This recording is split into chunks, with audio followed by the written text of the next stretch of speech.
Hey fam, it's your man Dante the Darkknight. Welcome to a special edition of Eagles Talk. Just wanted to come because I'm still have a bad taste in my mouth about yesterday's loss. I know all of you guys. Yes, it's a group therapy session in progress. Right, Tony? I'm coming for myself and for the rest of the Eagles Nation so that we can go through this group therapy together. We witnessed a very big disappointment yesterday.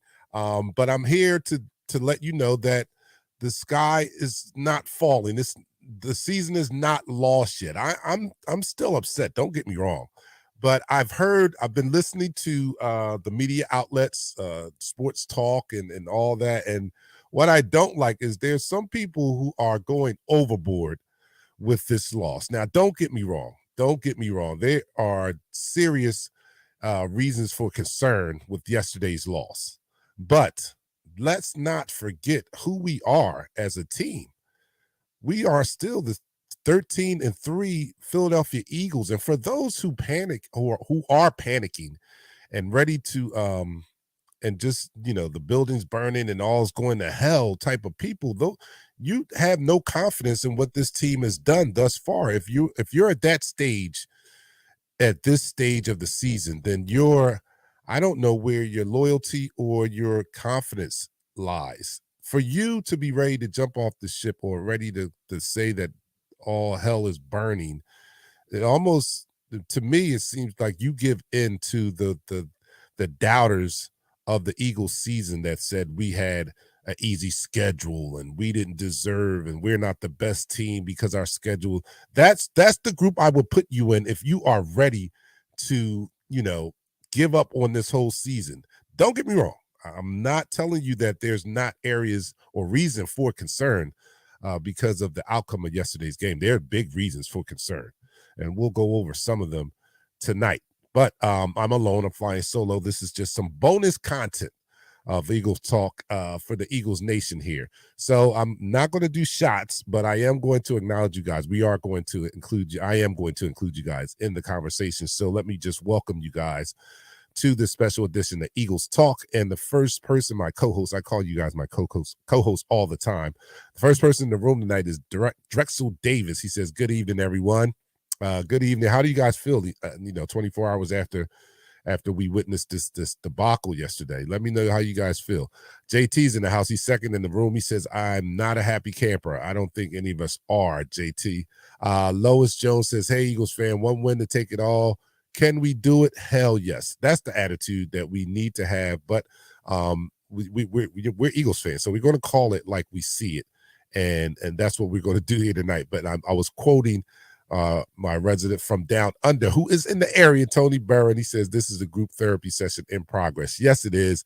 Tony, it might have been a great thing because Tony didn't make it to the game yesterday. His son unfortunately got sick. He didn't make it to the game. And that's great because while Josh was throwing up in your guys where you got staying, the Eagles were throwing up in the link. So you didn't need to be around that. It was a lot of sickness going around. So you didn't need to be out there. As Josh was throwing up, Minshew was throwing up. Another person in the room, Rudy, says, hell yeah, we got this. And that's the attitude we need to have. Now again, don't get me wrong. There's reason. Yeah, dinner with Darkknight. That's the best thing I can come up with, Dion. Dion is always, that's the best I can come up with on short notice. All right, so I hope, who eats this late? Normally people eat earlier than this, but if you are eating, then, have dinner time with Darkknight. Okay, so we saw yesterday, and I'd like to say this and then get this out of the way. I've heard some people going off about JG. And don't get me wrong, I'm all for a good JG bashing session. I'm all aboard. I've done it multiple times this year. But in all honesty, this game was not a JG blaming or bashing game. Come on, there's a lot more blame to go around for yesterday's game than JG. JG's unit gave up 13 points. Well, we're all against that soft passive zone that he plays, but what we cannot argue with, and we're talking about a fan base that comes from the defensive geniuses such as Buddy Ryan, Bud Carson, Jimmy Johnson. So we like to see that aggressive defense, and we don't see it as much as we would like to with JG's version of with his application of the defense. But the numbers speak for themselves. He has the top rated defense, if not number 2, but I believe it's number 1 now. He has the number 1 rated defense, leading the league in sacks, turnovers, top 5 in turnovers. So we can't argue with the numbers, okay? And yesterday was not a game that we should be throwing him under the bus or anything like that. His unit only gave up 13 points. In any game, anybody, if your defense is only going to give up 13 points, if you can write that in and know that was a given, what team would not take that? I don't care how it looks. What team would not say, all right, if you guys only give up 13, we can bring home the win. So for all intents and purposes, his unit did a great job yesterday.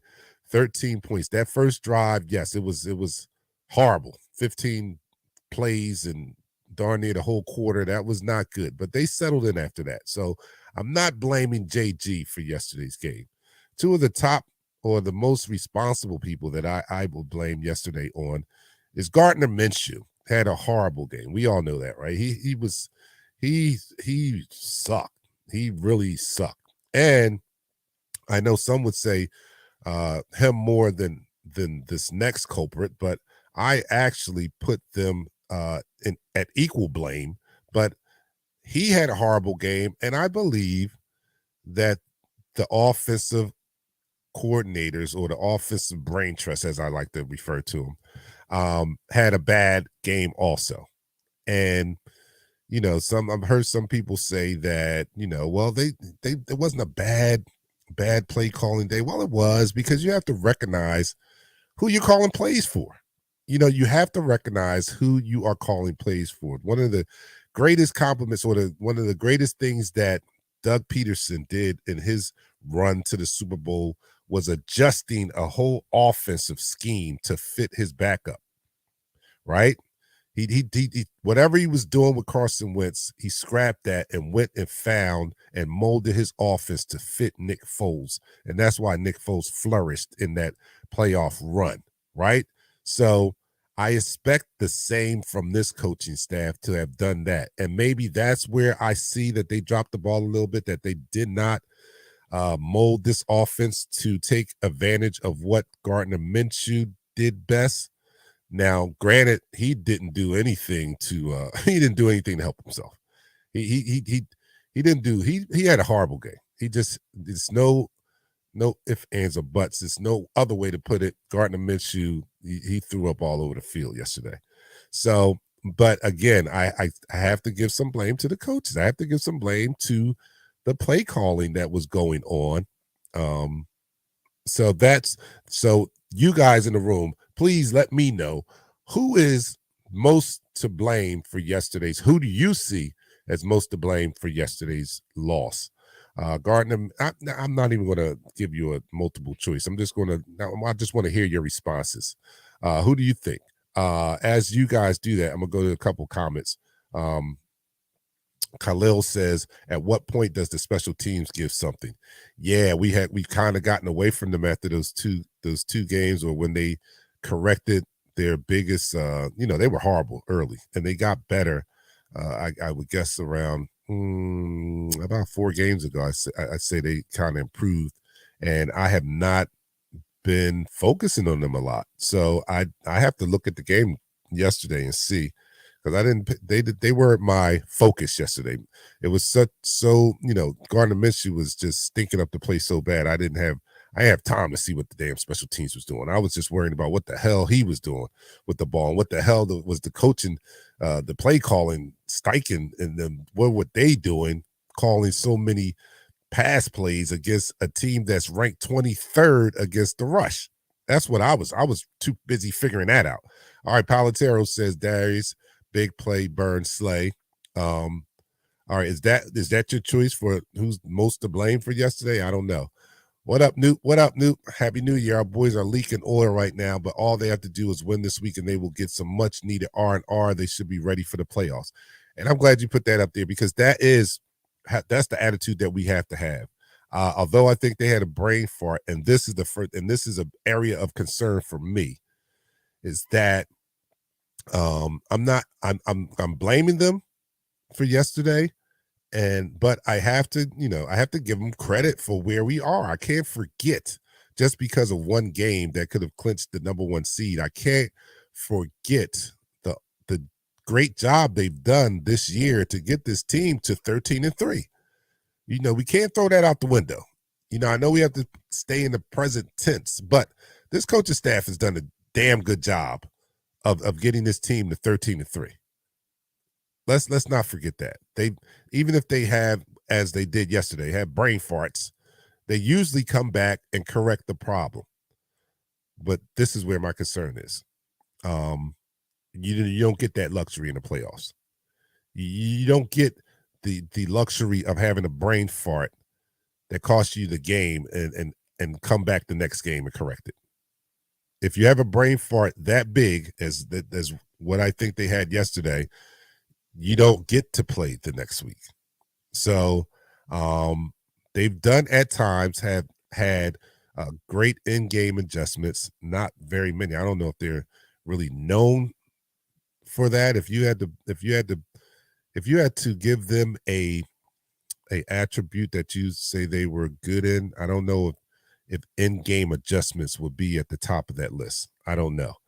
But they have done a good job of, if they made a mistake in this game, they make sure they correct it or get on top of it for the next game. But in the playoffs, you don't have that luxury of game-to-game adjustments, because if your brain fart is big enough, you won't get to play another game. So that's my biggest area of concern. Do they have the coaching maturity to be able to make the adjustments on the fly?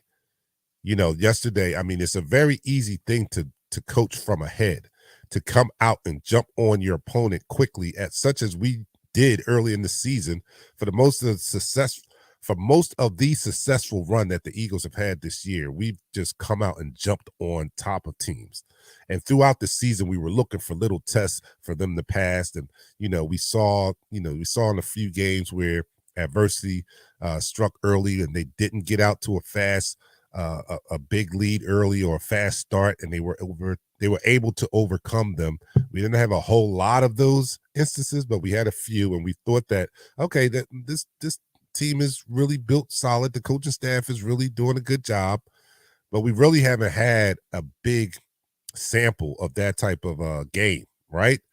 So yesterday, I don't know if the in-game adjustments were quick enough or enough, period. Were they enough? I don't think they were enough. And that's what scares me for the playoffs, because we're going to be going up against playoff coaches who have experience at doing just that.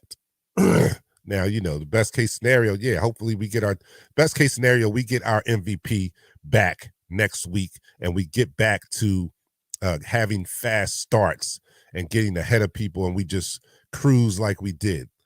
But in all reality, there may be instances where the team we're playing doesn't allow us to get out to a quick start.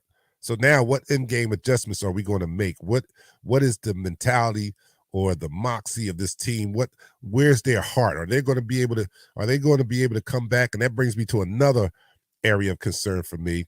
Two losses will expose some things, right? I'm not even talking about on the field now. Now I'm talking about chemistry, right?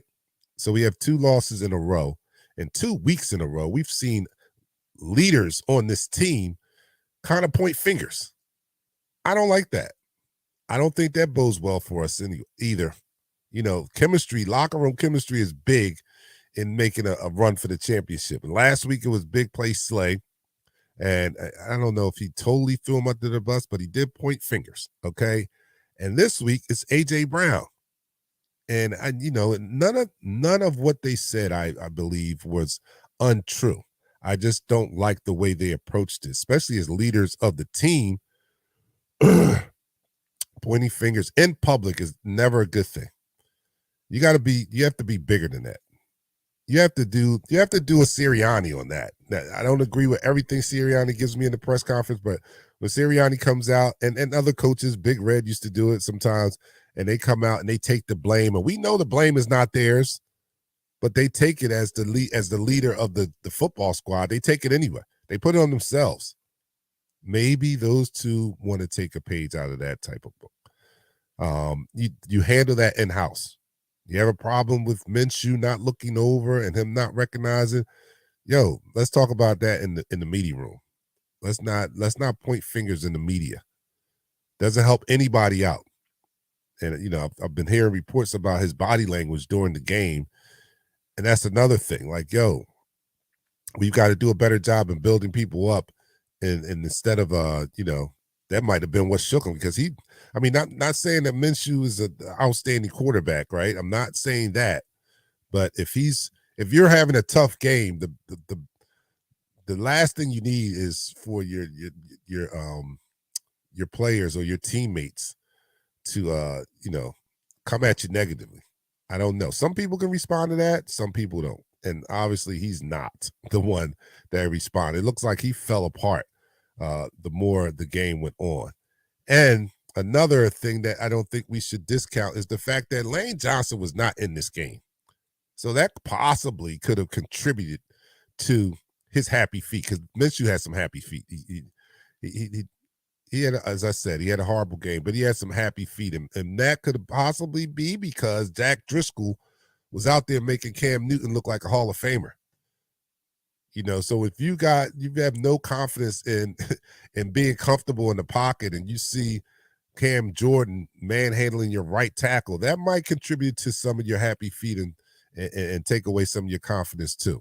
So that's an area of concern for me. We can't fall apart as soon as adversity arises, which it has in the past 2 weeks. We lost 2 games back to back for the first time this year. Don't let that be what unravels this possible championship run here. Don't let that unravel it. Come on, we've got to come together as a team and have each other's back. But my biggest concern, again, is the coaching. I think that once we get our leader back under center, his demeanor and his approach to the team hopefully will settle us down, and the players can get back into their winning ways. And we have one game to do that. And I think that this game against the Giants can go a long way and kind of propel us, because we're not playing our best football, and that's what you want to be playing at this point of the season, right? You want to go into the playoffs playing your best football. Now, we only have one game to get that accomplished, and then the playoffs begin, and it's going to comprise of some teams that are playing some of their best football. So we've got to get our mojo back, and we've got to get it back in a hurry. And we can definitely use a week bye, but this is a big game, bigger than I think most people realize. This is a big game. This is a chance to get a to get that bitter taste out of our mouth before we go into gladiator mode. Because in the playoffs, it's gladiator mode. You go out there, it's just die. You play to the death. There's no coming back after that. So this is our one opportunity to get this thing together. And albeit it'll probably be against backups. Let's not even look at it like that. Let's take it in the mentality that we need to go out here and slay whoever is on the other side of that ball, beat them into the ground, and get our mojo back. Because we're a better team than what we've shown the past 2 weeks. Dallas game wasn't horrible. Wasn't that bad. Minshew did an okay job. The turnovers killed us ultimately, but he put up 34 points. That wasn't bad. Yesterday, just a debacle. And I don't know. I mean, I can point to a lot of things. The energy level of the team coming out, they just didn't have the energy level I thought. I'm gonna see. Let me see what you guys are thinking out there. Palatero says a question. Are you excited to see that Robert Quinn will be back? I think the Eagles DL is better without him. Yeah, they may be, but with the injury to Sweat, because I don't know, I definitely know he's not going to be back this week, and I'm not a doctor, so I'm just assuming, but I don't think he'll be back this week. So just for the purpose of having another body in there to rotate, because that D-line rotation is a big part of why we are eating on defense. As I said in the post game yesterday, BG doesn't even start. He has 11 sacks on the season. That's all because of the defensive line, or the defensive line rotation that we were able to put out there and keep him fresh. So if we lose any of those people, we cut into our rotation. So yeah, getting another person, another body back, especially when one goes down, and one as talented as Josh Sweat. I remember early on saying that early in the season, he was my biggest disappointment, because every year I've been waiting for this guy to have a breakout season. And since I've made that statement, he's had a breakout season. He's had his career year. So we're going to be missing a big part of that pass rush, and getting Robert Quinn back, even though he hasn't made a lot of noise prior to him being injured. Getting him back can't be anything but a help to this team. John Batiste says Mailata got beat badly too on a spin move. Yeah, he got beat badly, but I don't think overall. I think overall you have to, we have to judge the totality of the game, and I don't think he had a game anything like Jack Driscoll. Jason says, how about that holding call on Dickerson? One of the worst calls I've ever seen. He pancaked that man. Yeah, he did do that. The refs missed that big time. So just tell me who was your biggest blame for yesterday? Palatero says that the Eagles need a power back. Maybe. I don't know. I mean, like, it's easy. Hindsight is always 20/20, right? But look, this team is 13-3, and guess what we don't have? A power back. I mean, like, I don't know. I don't know, how much better a power back would have made us.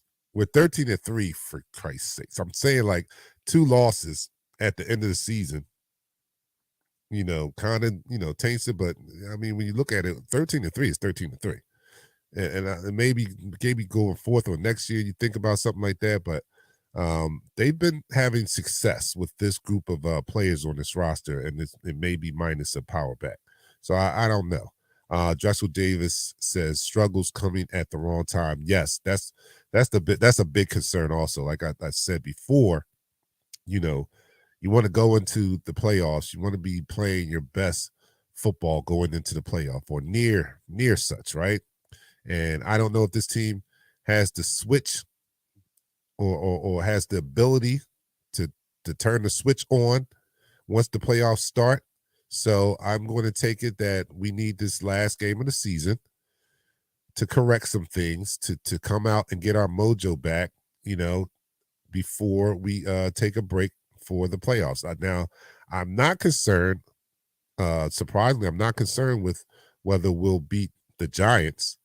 Well, let me preface that. If Jalen plays, I'm not concerned about whether we'll beat the Giants. We'll beat the Giants. The Giants don't have anything to play for, and I doubt very, very seriously that they're going to risk injury to any of their key players before they have to go into battle for the playoffs, because their playoff battle starts a week earlier than ours, assuming we win on Sunday.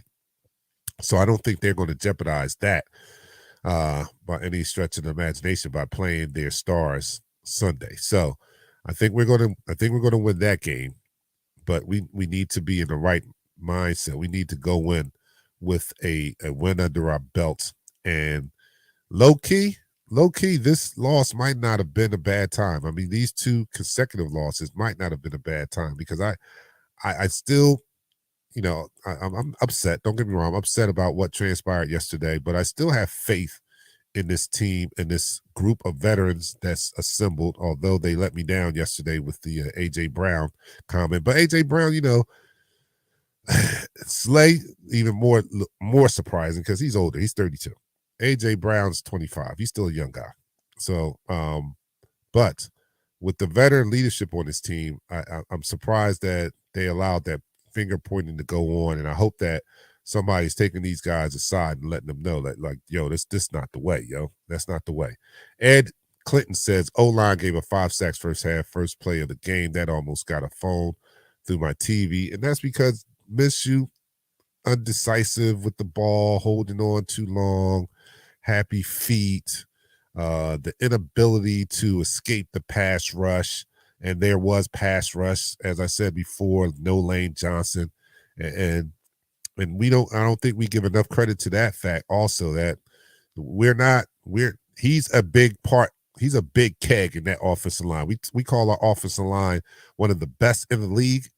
Well, you better believe it's one of the best in the league because of that guy. Not alone, but if you look at his body of work, we don't lose many games when Lane Johnson is playing. But we lose a lot of games when he's not playing. So don't underestimate his absence. And especially when you replace him with someone who's, it's understatement to say he's nowhere near the level of Lane Johnson, as we saw yesterday. Isaac says CJ didn't play either, did he? No, he didn't. Our run that got called back on that bogus call was all for the right side, so all is not lost over there without Lane. No, it's not, and that's why it baffles me why we didn't. And I spoke about that in the pregame. Like, one of the best ways to help a lineman like that, who might not be the best in pass rush protection, who's facing a premium pass rusher, was to run the ball, right? And have him gain some confidence by pushing back instead of backing up, right? And we saw that on that play there. He did a good job. He's probably a better run blocker than he is a pass protector, right? So again, it baffles me as to what the offensive brain trust Steichen and them were thinking. No, we cannot run this same exact playbook when Jalen is not there. That's a point I made very strongly coming into the post game yesterday, that we that we definitely missed our MVP Jalen Hurts, and that he's not responsible totally for our success, but he is a very, very big part of the success of this offense this year.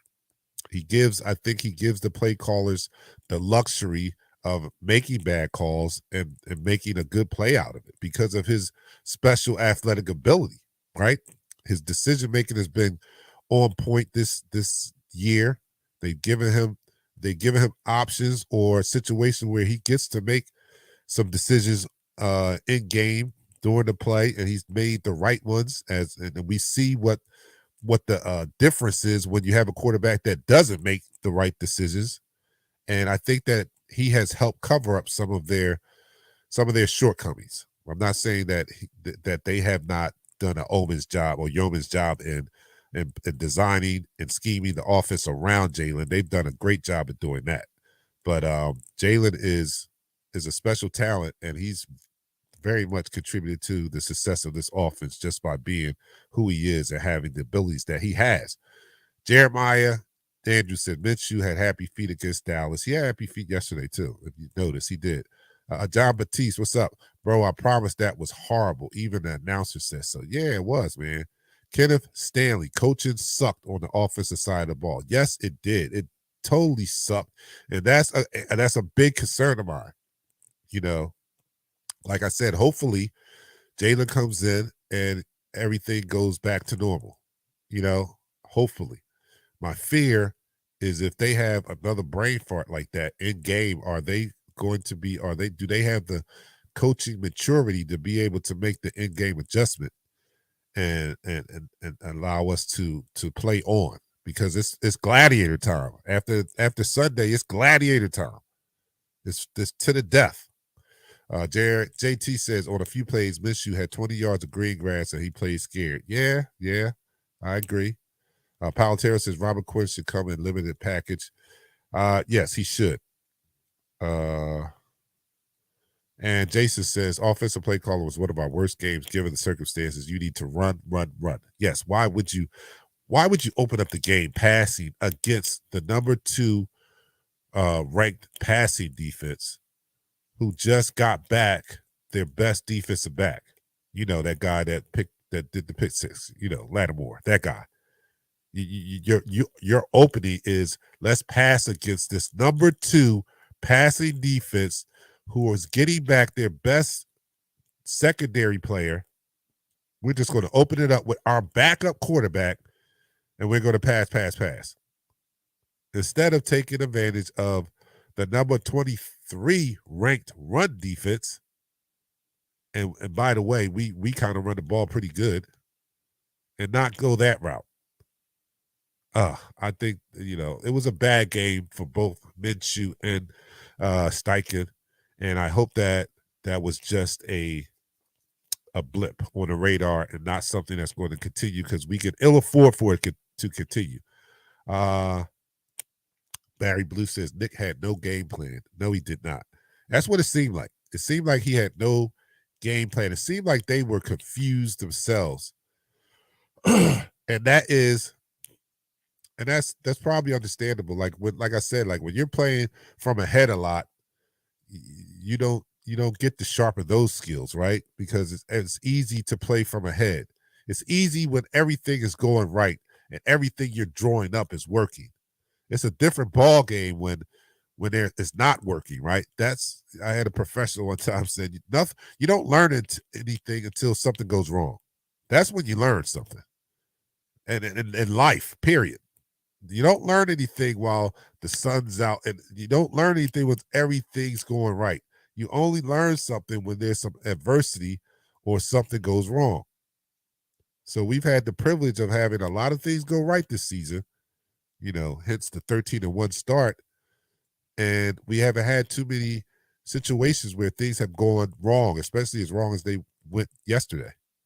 So hopefully they'll have the coaching maturity to be able to adapt. But we don't have a big sample size of seeing it, right? Palatero says Kobe Dean and Andre Dillard should start. Yeah, I think you're absolutely right on that.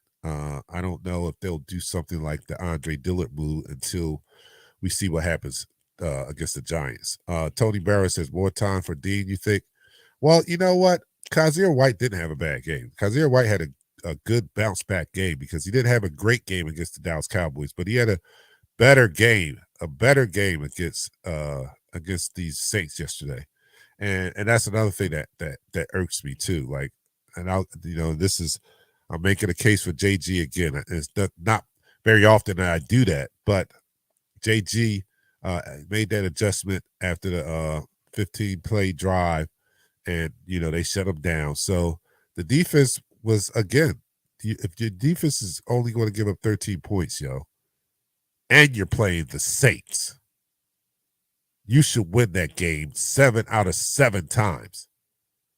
7 out of 7 times. That was the biggest disappointment. Our defense only gave up 13 points, and we couldn't score more than 10 points against the Saints. That wasn't a good look. Wasn't a good look. Barry Blue says the whole secondary needs to be axed along with the linebackers. Yeah, we all, and I still will kill JG for that. I don't think that he allows the secondary to be aggressive as they can be, or play to their strengths, because our secondary, especially our corners, they do a good job of playing man to man. Save Josiah Scott, but he had a big pick yesterday. That was a big pick. I'll give him that.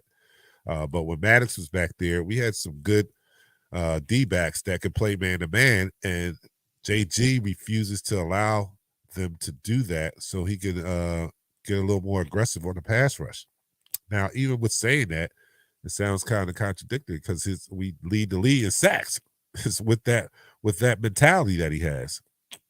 So it's hard to kind of take anything away from that. But us as Eagles Nation, we're used to these defensive geniuses who have been way more aggressive in their approach in previous years, So it's hard to kind of call them out, but it's difficult to see, especially when it doesn't work.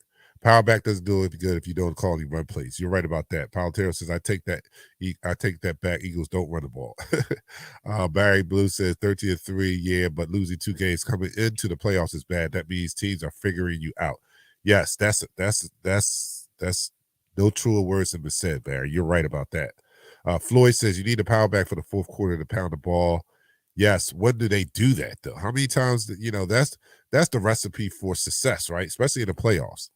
But I'll give you that one. Yeah, that is a recipe for success, especially in the playoffs. And you better know that an offensive genius such as what's my man name? Shanahan out there in San Fran, he adopts that approach. He adopts whatever approach will kill you. That's what if I remember distinctly a couple years back where they were facing a team in the playoffs and they were weak against the run, and he ran and he only passed the ball like 3 times the whole entire game. He ran the ball the whole game. That was their weakness, and he attacked it soundly. And that's all we ask with this offense sometimes. You got the 23rd ranked run defense. You got the top rated or second rated run offense. Attack the weakness. Don't get cute out there. And they did. John Batiste says Minshew was the biggest factor in us losing, but Sirianni and Steichen didn't place him in the most optimal position to win with their play calling. I couldn't say it better myself. I thought I did, but you said it even better. You said it even better, John. Jeremiah says it's on the coaches not making a game plan to fit Minshew's style and not making adjustments quick enough. And that'll kill you in the playoffs. That will definitely kill you in the playoffs. James, what are you doing, man? You're late to the show. What are you talking about? The stats show that when we man-to-man, our secondaries in the top 5 in zone, we're 26. Great stat. Great stat. Could you screenshot this and send it to JG, please? Because somebody, and it's hard to tell a person who has such a lofty, his defense is doing so well in the numbers wise and rankings and stuff like that. It's probably hard as hell to convince him. And he seems to me to be like a what's the term that we use? Analytics guy. He seems to be an analytics guy. So he's reliant on those numbers. And how are you going to convince a guy whose defense is as successful as it is this year, that he's doing something wrong? A guy whose defense, whose team has only lost 3 games. How do you go to them? And I'm pretty sure he's very confident in his style. How do you go to him and say, yo, you suck? And he's going to just pull out the numbers. Like, I suck. My defense is leading the league in the sacks. My defense is leading the league in intercept or turnovers, turnover margin. My defense is second in scoring defense. So you go kick rocks with that. My defense sucks. But we all know what happens when they go to that passive zone. We get clobbered. And in these NFL playoffs, there's no room for error. There's no room for error. I love the way that these guys bounce back after making a mistake in a game.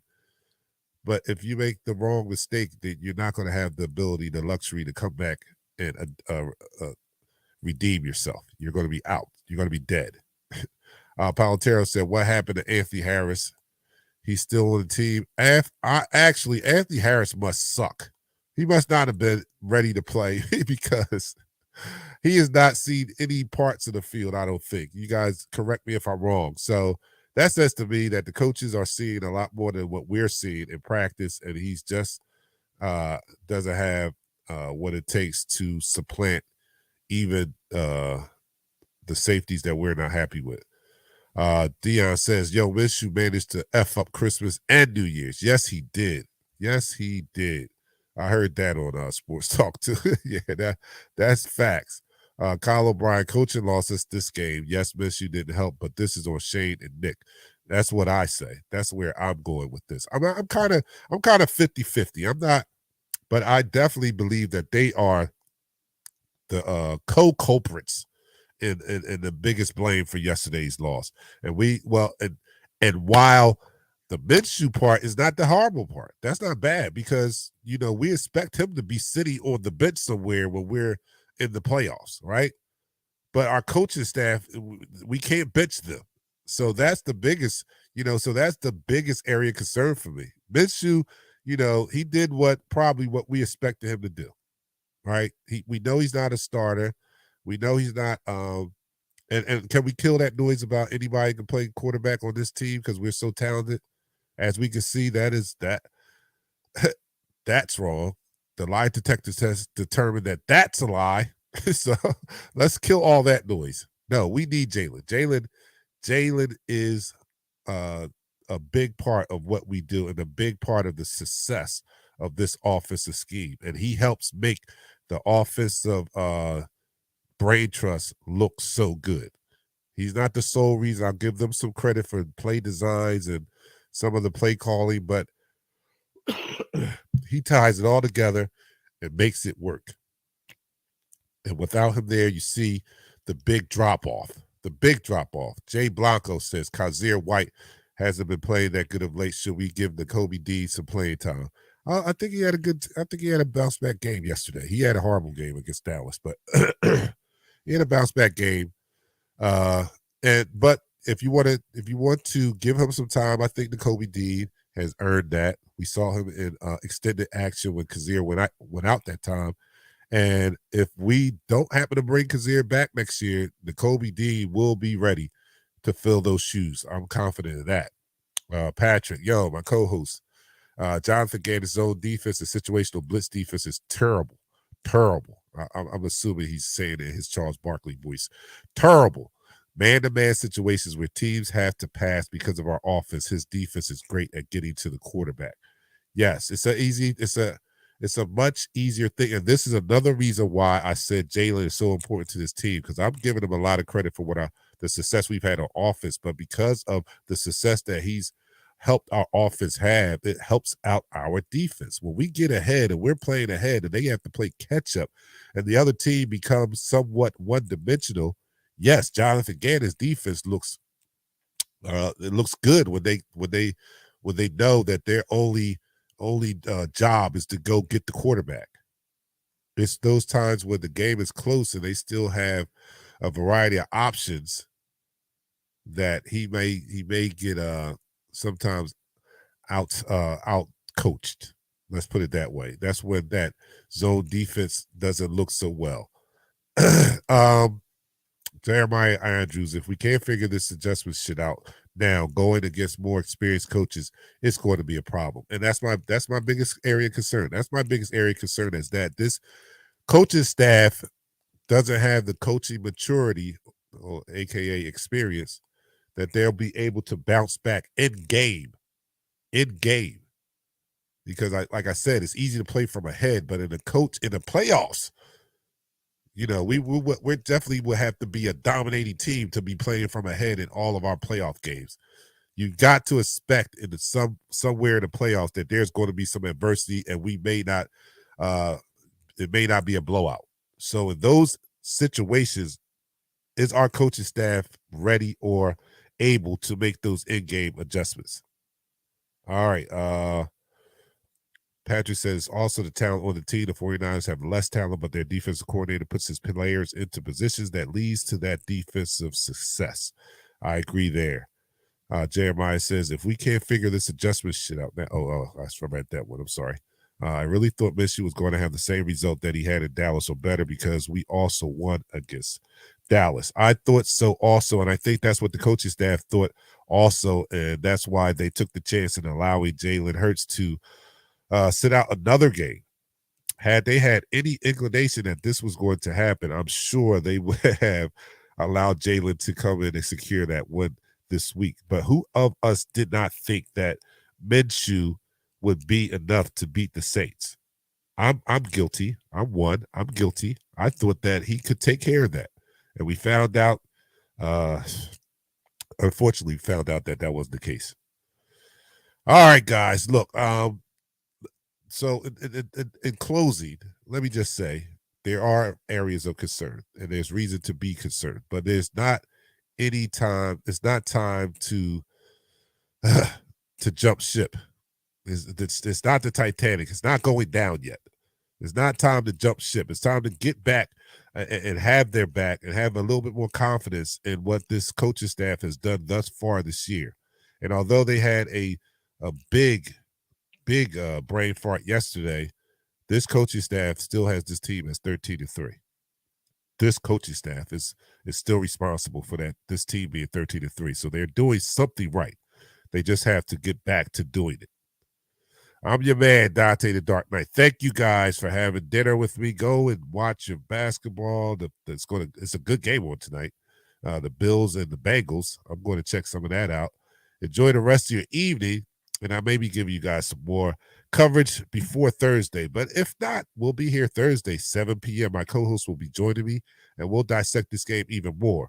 But calm down for everybody that's calling for the whole coaching staff to be fired. Chill. All right. All right, guys. I'm your man, Dante the Dark Knight. Thanks for spending some time with me. I'll see you guys Thursday. I'm out. Peace. We go live in 5, 4, 3, 2. Smash him up, crack that fool. Quarterback crack, yo, sack that fool. Hit him. Smash him up, watch that move.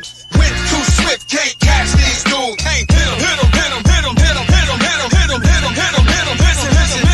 Listen. This Eagles talk live, this talk Eagles. Philly bleed green, it's from your people. Fly, Eagles, fly. Let's beat the squad. Big